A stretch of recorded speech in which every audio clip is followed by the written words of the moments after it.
Donald Trump has left for the crucial summit, the crucial meeting with Vladimir Putin in Alaska. Remember, Donald Trump has told European leaders that his goal is to secure ceasefire. He's also warned Russia ahead of the summit of severe consequences if Putin does not want to stop war.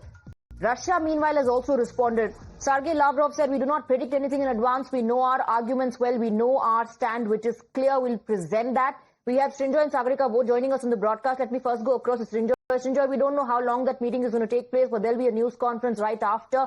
Whether or not there'll be a ceasefire, will the war end, we don't know. But it's a crucial meeting. It's the most consequential, as you rightly said, meeting of the year, because the war depends, at least to some extent, on this meeting. In these 3.5 years of fighting, about 1 million men on both sides have been killed and wounded.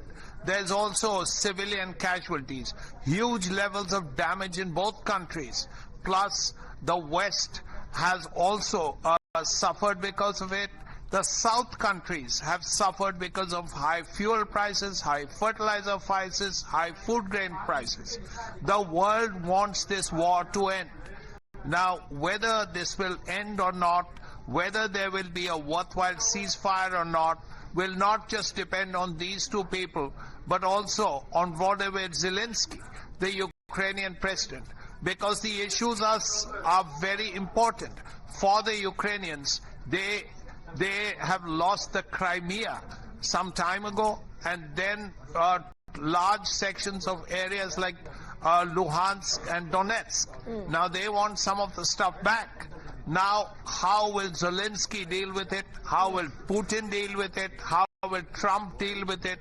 What are the options? Has this been thought out? Right. And with Trump being as unpredictable as he is, Absolutely. you can never tell what really happens. Right. Well, unpredictability is the only constant about Donald Trump. He earlier said there could be some land swapping, went back on that as well. Let's go across to Sagarika. Crucial meet. This is the first time both leaders are meeting in person since 2019. Also, there's no Zelensky in this meeting. Absolutely. And Swati, Donald Trump has described this meeting in 2 words on Truth Social. And here are those 2 words. He says, high stakes.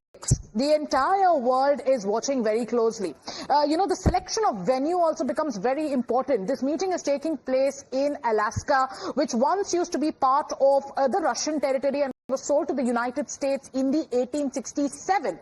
The fact that Ukraine is not part of this deal, there are allies in Europe who are fearing that this, whatever negotiation will take place, could be one-sided. And that is why, there are these fears in Europe. But once again, Swati, 2 words that describe this meeting. The world is watching.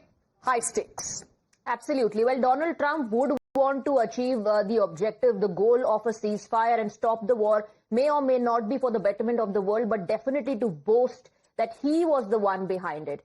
Sagarika and Srinjoy, thank you very much for joining us. With that, we're slipping into a very short break.